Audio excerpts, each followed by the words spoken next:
Hello, everybody. Welcome to God Think TV. My name is Brooke. Pastor Bob has an awesome message today about victory and being a victim and how those two things work together. I hope you guys will enjoy this message, and I'll see you at the end of the video.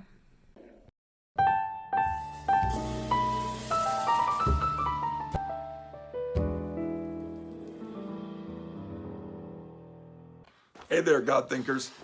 Today, I want to talk to you about something I call circumstantial evidence. The deal is this: your circumstances will give evidence of who you actually are in God and in life. Circumstances are designed to either grow you or crush you. You get one or the other. You don't get, both, and you don't get to get out of it either. Circumstances will come our way in life, and how we respond to those circumstances, and how our response and our position is to the circumstances has everything to do with the outcome of the result of those circumstances, the effect that those circumstances will have on our life, on how we maneuver through life and how we venture through life, the kinds of things we will either achieve or not achieve. It has, circumstances are designed for that, but most important, the way we approach our circumstances, what we do with those circumstances, will really determine whether or not we're either a victim, or B, victorious. That's really where it comes down to. And so victims are very interesting because in some areas, victims are, you're a person that's victimized is injured, sometimes violated. Sometimes you're a victim of an accident. Sometimes you're a victim of very purposeful actions, if you will. Sometimes you're a victim because you're duped, or sometimes you're just tricked into being a victim. Regardless of how you became what I would call a victim, the way you respond to that will actually determine the effect it has on your life totally. The other side of this is victorious, because being victorious always carries with it, which is very interesting. I want you to hear this. It always carries with it the possibilities of being or suffering as a victim. See, you actually can't become victorious without the option, the ability, the possibility that you might actually be a victim in this process. And really, what I would like to say is that victorious people pull victory out of the jaws of the animal of victim. They actually do that. And by the way, people who have, the saying I always laugh at is they are able to pull defeat out of the jaws of victory. There are people like that. No matter what happens, it's going to be defeat. But I know who we are actually designed to be in God. And we are actually designed to be more than victorious, more than a conqueror. And that's not just some fancy, weird religious words. That's a reality in our lives. And we're designed for that. But the question is, will we actually apprehend that in our lives? So what I ask myself is, what really or exactly translates a potential victim into a victorious person? What happens? Why? What's the difference? Why are some people, constantly a victim, and yet there are some people who face maybe exactly or worse circumstances and are victorious? And so I started thinking about some of these people, like some of the examples we get in the Bible. Like I think about like King David and Saul, and you can read about him in, the book of Samuel and all that. Like he was really a victor in that process. Ultimately became the king. But it was interesting. Imagine having that kind of relationship where some dude is constantly trying to kill you. I mean, you could get a real victim mentality going on there. and go hide someplace, and that'll be the end of you. You'll never, you never come out. You never come out of the cave. You never become victorious. You never become what God actually planned for you in that, because you're all hidden away. And I'm thinking, here's this guy David, and ultimately King David, who had the most powerful person in the village, after him, wanting to kill him, wanting to hurt him, despising him for craziness. And by the way, David could have really been a victim, because all David ever did for Saul was make Saul great, help Saul get undemonized, because he was all freaked out in his brain. And he'd play his harp, and here you go, Saul's feeling better, and demons are leaving his soul, and he's helping this guy out, and here Saul's trying to kill him off. It's interesting. So David's approach was completely different. He was a victorious person, and the way he approached his potential victimhood is what made him victorious. He had the potential of being a victim. The other side of that is, you think about Saul. Now, Saul here, he's the king. He has all sorts of situations, but you read about this in 1 Samuel 13. He's blaming his circumstances for his victimhood. He, instead of taking on him as a mature man of God, as a king, of the kingdom, he's like, well, these people, I was afraid of this, like this was a problem, that people were going to be mad at me. You didn't come in time, Samuel the prophet, everything was going wrong. I'm a victim, and I had to behave the way I was behaving. And we can be Sauls if we want. I'm going to tell you right now, prophetically, God does not want you to be a Saul like that. He wants you to be a lot more mature than that, a lot more, grabbing hold of who you are, and really pulling out of the jaws of defeat your victory, your victoriousness. Yeah. And so there are all sorts of examples. You got Daniel and his three buddies, Shadrach, Meshach, and Abednego. These guys, they were the poster child for victim. They're stripped of their everything in their life. Their parents are probably killed in front of their own eyes. They're drug off into a foreign land in Babylon, where people hate them and despise them, and they're useless. And now they're like in the king's court, and they're being groomed to basically be, the king's, wise servants, if you will. And, everything was bad with this. There was, all the circumstances were bad.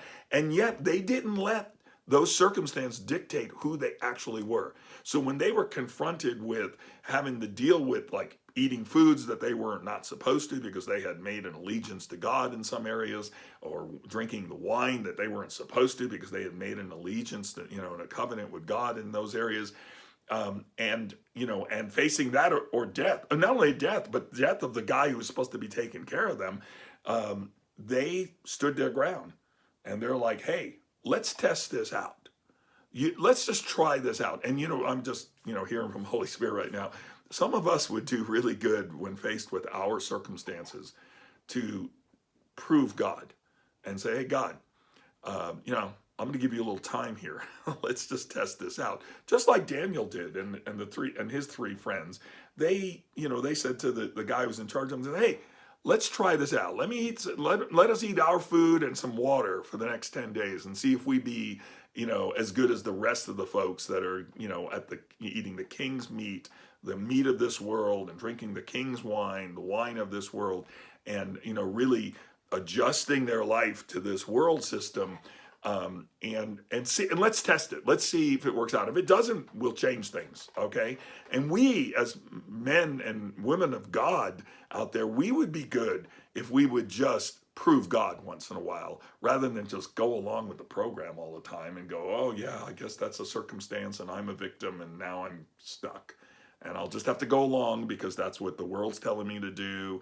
That's what the people in charge of me are telling me what to do. But what about what God is requiring of me?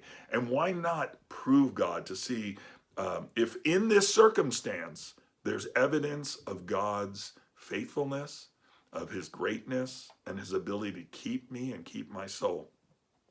There are lots of other examples. Paul in Philippians 1, and you can go read it yourself, verses 12 through 14. He sees his troubles as an opportunity to give the gospel, to expand the gospel into areas. A lot of people, and you can see this all the way through, the early church story, especially about Paul. People saw his, he's going to be taken as a prisoner to Rome. They saw that as a problem. I believe he saw it as an opportunity, and it actually was an opportunity to come before the emperor of the time, of the whole world of that time, and to make it and to plead not just his cause for his own little issues and his circumstances, but actually to plead the gospel at a level that would never have had that kind of opportunity. And so think about this. Many times we see circumstances in our lives, and if we take that victim mentality, we are missing out on an opportunity that God is like, hey, I know you're hurting. I know these things are coming against you. I know you're suffering. But what about if in all this you glorify me, you prove me, and also you show me to the people that I brought you to? Think about this. Another one I think about, this is an Old Testament example, is Joseph, right? And you can go back to Genesis 50, and he says this to his brothers, right? Now, Joseph was definitely a victim of circumstances, right? Some of them he might have brought on his own. He was kind of a little cocky in the beginning there as a young kid. But all that being said, all of his cockiness and weirdness did not, he didn't deserve, if you will, to be thrown in a pit, sold off in slavery, as an option to killing him. He was a victim, yes, by those circumstances, but that's not how he operated. He never operated as a victim. Thrown in jail, mistreated, misjudged. He never operated as a victim. He operated in his circumstances, and in that operation, he gave evidence of God's greatness in his life all through the circumstances. And that's why back in Genesis 50, when everything's finally coming to culmination and it's getting toward the end of his life, and he's back in connected with his brothers and family, and he says, what you intended for harm, God intended for good, because I understand God's purposes in all this. I understand where God is going with all this, not just your little plans and not just the circumstances that got me, arrested, sold as a slave, thrown in jail. No, those were circumstances, but he did not see them as a victim, and he didn't operate through them as a victim. I hope you're with me on this. I'm helping somebody here. What about Jesus and all his temptations and circumstances? He really never lost sight of his identity. And by the way, that's what was at stake there, because Jesus was tempted, the Bible says, in every way, just like you and me, yet without sin. And we see that hard temptation that came over him, and that temptation was always a temptation against a couple of things. First, his assignment and his identity and his mission. This is how he was tempted, and it was against him. But in all of those circumstances that may have looked horrible, even up to the cross and including the cross, it was horrible. It were hard situations, and it cost him his life in the process. But his death gave evidence of the power that was going to come out of that death, the resurrection of Christ. And so he never lost sight of that, and he never gave up on his identity. He never gave up on his mission. He never gave up on his assignment and purpose. And I would say, what about you? What does that look like for you today? How do you do this? How do we make this work in our lives, in real life, here in 2020? And here I have some things for you. The first thing is, surround yourself with people and listen to me, they're not afraid to go through things. You have to surround yourself with people who are not afraid to go through things. Not only go through things with you, but just go through things in life. So you're going to have to find people who actually have gone through things themselves.